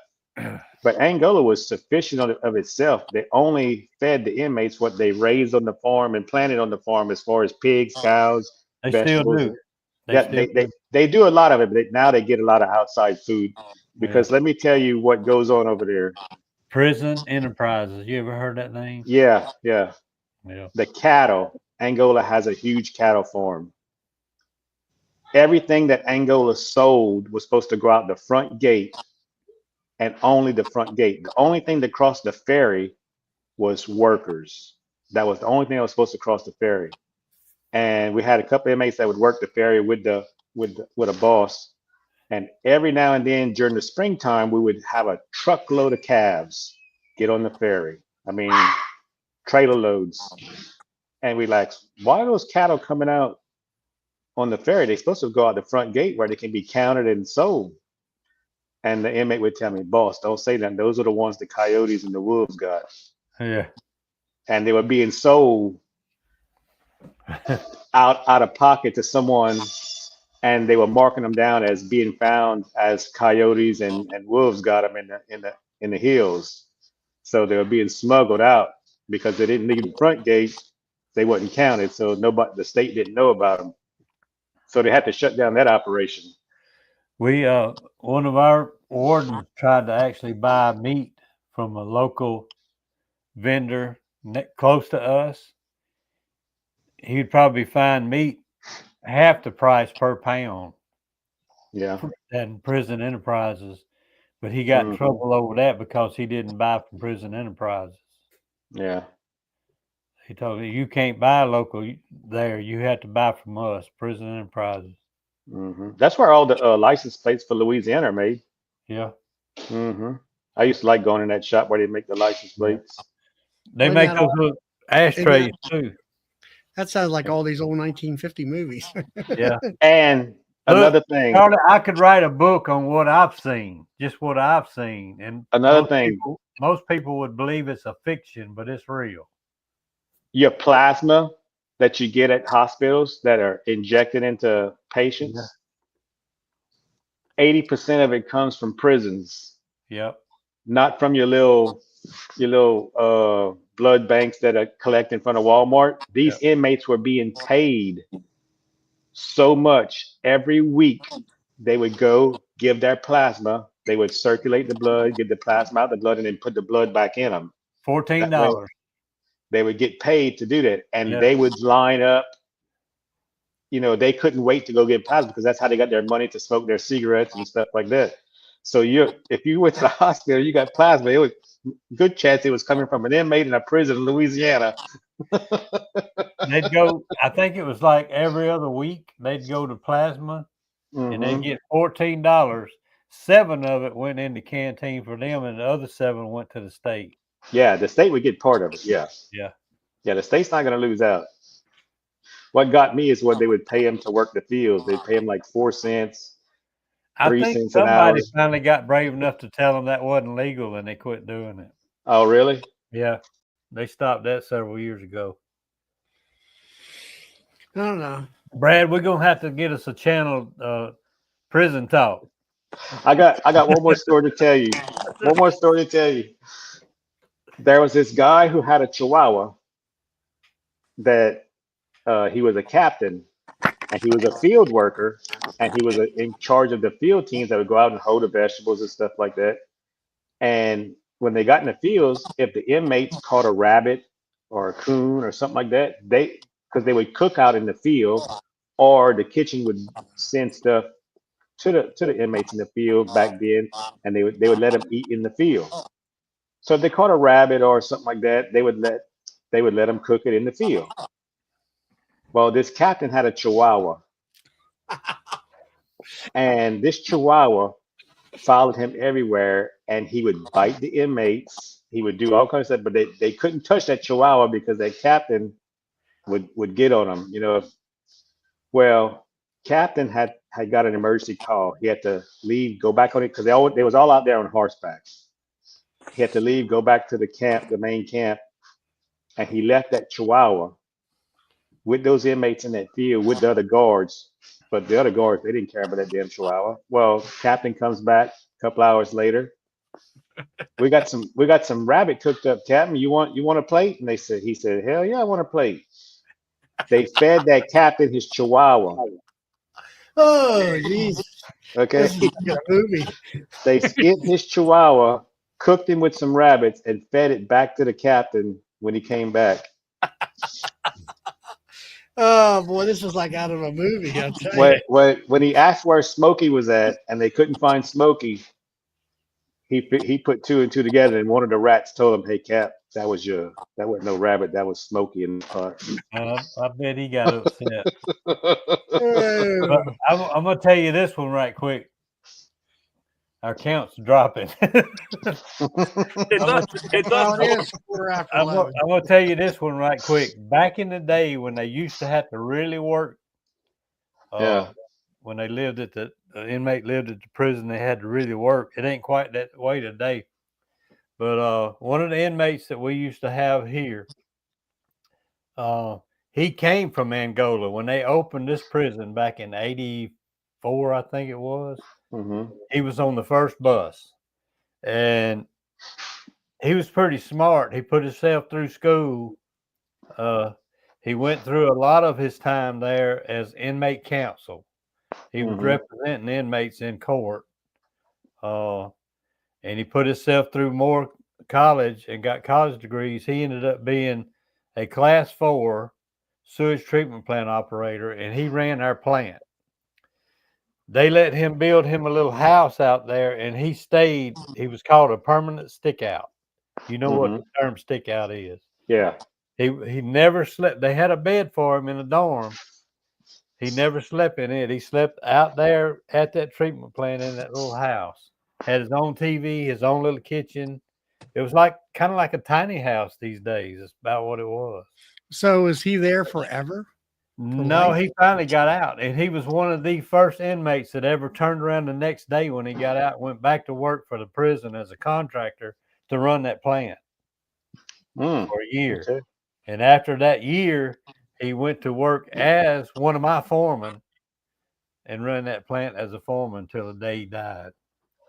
But anyway, what I was going to tell you, he came from Angola, and he used to tell this to a lot of the inmates. He said, I'd get up in the morning, they'd holler work call, go out there and cut cane all day. He said, I cut so much cane swinging that knife. He said, I would get blood blisters on my hands. He said, I couldn't hold on to that knife. He said, I'd take my t-shirt off and wrap that shirt around the handle of that knife and keep cutting cane, and finally come in after work call and had to sit on the bench waiting for his turn to get a shower.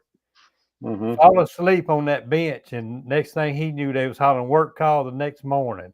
Right back out with the same bloody t-shirt, dirty clothes that he had on all day and all night, and wrapped that bloody shirt around that handle and cut cane all day again. But he said that's the way Angola used to be years ago. Well, they still work there, but it's not as hard as like what It's you not say. the same. They used to have work call. We had like 200 trustee inmates that used to go out. We used to have 2 different regular work calls for crews that went out under gun guards that were called medium security. And then we had another one that's called cell block work. And they'd go out under the same thing. They'd have gun guards around them too. But they stayed closer to where they didn't get closer to the woods, I know when I was a kid, we'd go down to Virginia and they'd have road crews. They were in stripes. And I don't know whether they were on the chain gang or what, but they had the police officer was on a horse with a 30-06 with a scope and all that. And they were cleaning ditches and whatever else. Just like, that was back in the 60s or whatever. One thing I thought was amazing was the horses on Angola. They had those horses trained. Those inmates had those horses trained. They had a big horse born where all the officers would get their horses from to go in the fields. Those horses were trained to go to their tower because the officers would go to a tower at each prison, pick up their horses, and the guns were in the tower. They would get their guns and everything to get on the horse, and those horses would be waiting for those officers at that tower. Yeah. When the officers would come back from the field, they would put their guns in the tower, pull the saddle off the horse, snap their finger, and that horse would take off down the road, going back to the barn that night. They knew where the barn was. They knew where the barn was. They would go back to the barn, get fed, and get ready for the next morning. But them inmates had them horses trained perfectly every day to do exactly what they had to do. Well, just to get it back on beekeeping related, I kept bees out at the prison. I still got bees out of the prison. I got Oh, really? 8 out there. Yeah, that used to be my main yard, but now I don't have but 8 beehives out there behind housing. I'll probably be going out there in the next few days and checking them out, see how they're doing. We keep getting this pretty sunshine like we've been having. I might go through some of mine. I usually don't do it until split time. Mm-hmm. I just looked that prison up on the map. Is it aerial view? It's like the shape of an X. Yep. Okay. Regular Yeah, correctional. that Mississippi River does got that prison locked in. Oh, And they're you talking about Angola? Yeah. Yeah, but and there's mountains right behind it. It looks like. yeah, it depends which one you look at. It's got multiple prisons in there. Yeah. Well, the other part looked like a neighborhood north of it. That's where they live at. That's where the officers live at. They got what they call beeline, and you got a generation of people that actually live their whole lives on Angola. Their grandparents were prison guards. Their sons, their children. We used to call. I lived in a house out there, Brad, and we used to call it Mini Beeline. Oh, really? Where the staff housing was at. Oh, okay. Mini Beeline. Mm-hmm. But we always had 1,300 inmates plus some. Usually like 1,340, 1,350. And if you look at ours, it's a big fenced in area, and it's broke down in we got the cell block, we got wind unit, rain unit, snow unit, and sleet unit. And that house 1,300 inmates. Angola has about 10 of those. Yeah. Inside theirs. Mm-hmm. They're like 10 times bigger than we are. Yeah, main prison was as big as you can get lost in Angola. Yeah. All I see is Angola prison rodeo and arts. Yeah, that's what it is though. You gotta zoom in. That's what came up on mine too, Charlie. Well, you talking about the Angola? Have you ever heard them talk about the girl that used to be in our club that passed away a year or two ago? And actually, her husband was on with Mr. Ed with that big open air colony. If y'all watch Mr. Ed with that big open air colony they took down a few out that months tree. ago. Yeah. John that was there with them, he was an Angola clown. He used to work that rodeo. I had to work that rodeo a couple of times as a guard, but I used to love the coin where they put the coin on the bull's head, and that whatever inmate ripped that coin off got $500 into his bank account. Yeah, look, that bull would tear some butt up. And they'd have y'all could probably look some of this up on YouTube. They'd also have like the poker table with 4 of them sitting there, like at a poker table. Yeah. And the last one to get out the chair won. Yeah. That bull would come through there and rip that table, and inmates would fly in the air. It's a different kind of rodeo than anywhere else. Yeah, it's not a regular rodeo. It is different. Then how about they put a chicken on a barrel, and they do a barrel race. Well, two inmates would get on a jackass, and they would take off out the gate, go down, and make that turn around that barrel. Well, the thing you don't know is a jackass hates a chicken, but they had to go around that barrel and grab that chicken in that cage and take off back to the end, and whoever made it the fastest would win.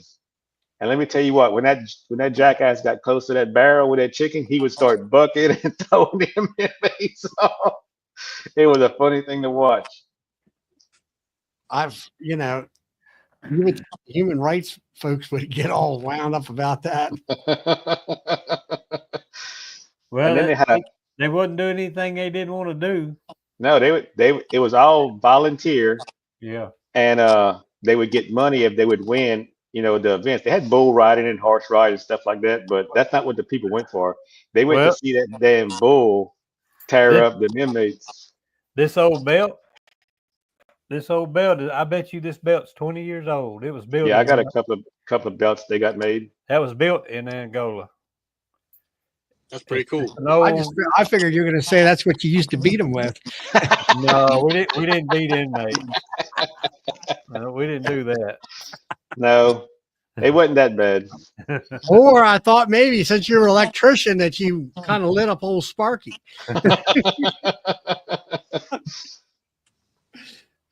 Did y'all have air conditioning at your prison, Joey? No. No air Only conditioning just office buildings and the education building. in the library. Yeah. Yeah. They can read. They would. That's all they had to do. A lot of them was learn how to read, and I We tell you what. Ours was called a correctional facility. It wasn't a prison. It was actually called a correctional facility. Yeah. They could take all kind of classes, get their GEDs. We had a VOTEC. We had a full VOTEC, Mm-hmm. with automotive and air conditioning, mostly automotive, and the carpenter. Yeah. Oh. I never understood one thing, Joey. What does it benefit the prison to let inmates have weights to build up and get muscular? It never did make sense to me. You had these inmates that looked like Arnold Schwarzenegger walking around there because that's all they had. They would give them these weight piles in every yard, and that's all they did on their free time was work out. And here we are, at the time, I was a scrawny person, and you looking at these, and you got a beeper. You ain't got no gun, you ain't got nothing. You got a beeper if something goes wrong in that prison to ask for help. I mean, it never made no sense. They would let all these inmates just build up to be hawks, and you had to fight that and break them up if they got in fights or if they started fighting with you. Well, Joey had a 4-inch screwdriver on him. Yeah. I didn't have that. I had a beeper and a belt. that he hid it in his hand. Yep. I tell you what, I don't miss the paperwork I used to have to go through. Y'all just don't know how much paperwork we used to have. I kept up with every tool in that prison. I done forgot now how many there were. There were several thousand tools in that prison, and we'd have to do inventory counts. My crew, if they went from here to here, they made sure every tool that was supposed to be in that box, it had a list of every tool. And we'd do what we call tool count, but you were actually going through that list. And when they left point A and went to point B, if I didn't go with them or one of my foremen didn't go with them, the officer working that area would have to go through that toolbox to make sure everything was there before they went to work. They wasn't supposed to wait till after. They had to do it before. And when they got through doing their job, they had to go through that toolbox again and make sure everything was still there, lock it up, and send them back our way. And then we'd have to check them again. That box was checked 4 times for that one project. Yep. That's the way it's supposed to be. But then we would have our quarterly inventories where everybody in every area would have to do their tool inventory and send it to me, and I'd have to verify that they actually did their count. I even had the right to go check in everybody's desk in any room I wanted to, with the exception of the warden. I didn't bother him. But yeah. Well, Well, guys, 11:30. I think I'm gonna bug out. yeah, me too. It's been a Alrighty. fun. I appreciate the history lesson. And we might have to end on prison talk every beach chat, huh? Oh my. Well, I appreciate everybody coming in the chat, and I appreciate y'all coming in the studio Alrighty. with us. Yep. Yep. All right. Well, you have a safe night, Ryan. All right, guys. I'll see y'all. We'll See y'all see later. y'all later. Good night, y'all. Good night.